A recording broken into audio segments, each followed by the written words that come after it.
સ્થાનિક સ્વરાજની ચૂંટણીએ વિધાનસભાની સેમીફાઇનલ અને કોંગ્રેસ પાસે નથી ઉમેદવાર કે કોઈ આયોજન.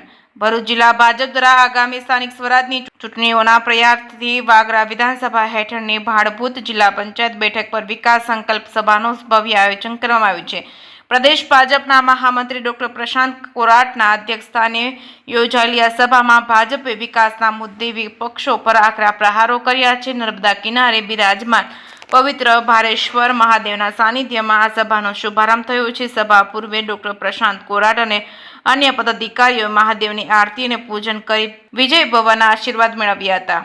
જનમેદનીને સંબોધતા ડોક્ટર પ્રશાંત કોરાટે જણાવ્યું હતું કે સ્થાનિક સ્વરાજની ચૂંટણી એ વિધાનસભાની સેમીફાઇનલ જેવી છે. ભાજપના પાયાના કાર્યકરો સરકારના વિકાસ કાર્યનો હિસાબ લઈ જનતા વચ્ચે જઈ રહ્યા છે. ગુજરાતમાં ચૂંટણી પૂર્વે જ ભાજપે 700થી વધુ બેઠકો પર બિનહરીફ વિજય મેળવી ઇતિહાસ રચ્યો છે. ભરૂચની 12 બેઠકોનો સમાવેશ થાય છે. આંકડો સ્પષ્ટ કરે છે કે વિપક્ષ કોંગ્રેસ પાસે ન તો ચૂંટણી લડવા માટે ઉમેદવાર છે કે ન તો કોઈ આયોજન. ડોક્ટર કોરાટે વધુમાં ઉમેર્યું હતું કે વડાપ્રધાન નરેન્દ્ર મોદી અને મુખ્યમંત્રી ભૂપેન્દ્ર પટેલના નેતૃત્વમાં ડબલ એન્જિન સરકાર વિકાસની વણથંભી યાત્રા આગળ ધપાવી રહી છે. મહિલા અનામતનો વિરોધ કરનારાઓને દેશની નારી શક્તિ ક્યારે માફ નહીં કરે. તેમણે વિશ્વાસ વ્યક્ત કર્યો હતો કે ભરૂચ જિલ્લા સહિત સમગ્ર રાજ્યમાં ભાજપ અભૂતપૂર્વ બહુમતી સાથે વિજેતા બનશે.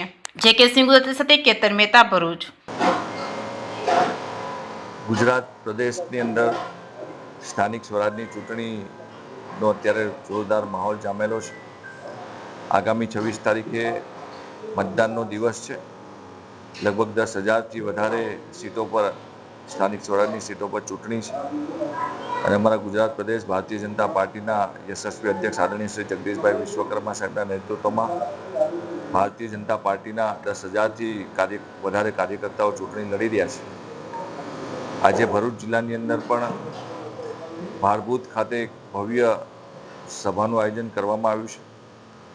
ભરૂચ જિલ્લાની અંદર ભરૂચ જિલ્લા ભારતીય જનતા પાર્ટીના અમારા અધ્યક્ષ પ્રકાશભાઈના નેતૃત્વમાં 12 જેટલી સીટો પર બિનહરીફ ભારતીય જનતા પાર્ટીના ઉમેદવારો વિજયી થયા છે.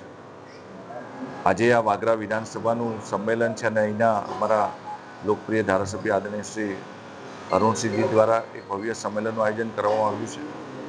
આ સંમેલનની અંદર અમારા પ્રદેશના અધ્યક્ષ આદરણીય શ્રી જગદીશભાઈ વિશ્વકર્મા પોતે ઉપસ્થિત રહેવાના હતા, પરંતુ અગત્યના કારણોસર એ ઉપસ્થિત રહી નથી શક્યા.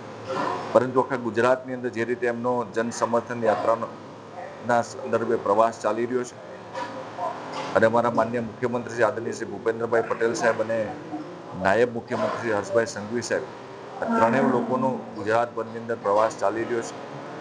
જે રીતે આખા ગુજરાતની અંદર ગુજરાતના લોકોએ ભારતીય જનતા પાર્ટી અને સવિશેષ દેશના યશસ્વી પ્રધાનમંત્રી માનનીય નરેન્દ્ર મોદીજી પર વિશ્વાસ મૂક્યો છે અને ચૂંટણીનું મતદાન થાય એ પહેલાં જ ગુજરાતની અંદર ભારતીય જનતા પાર્ટીના 700થી વધારે ઉમેદવારો બિનહરીફ વિજયી થયા છે. એ દર્શાવે છે કે કોંગ્રેસની પાસે અને વિરોધ પક્ષ પાસે ઉમેદવાર પણ નથી અને ચૂંટણી મેનેજમેન્ટ પણ નથી. ગુજરાતની અંદર આવડી મોટી ચૂંટણી થતી હોય, મિની વિધાનસભાનું સેમીફાઇનલ હોય, ત્યારે ભારતીય જનતા પાર્ટીના કાર્યકર્તાઓ બૂથથી લઈને પ્રદેશ સુધીના બધા જ કાર્યકર્તાઓ ખૂબ મહેનત પરિશ્રમ કરીને લોકો પાસે કરેલા કામનો હિસાબ આપીને એમનો પ્રેમ અને મત જીતવા માટે થઈને લોકો પાસે અપીલ કરી રહ્યા છે.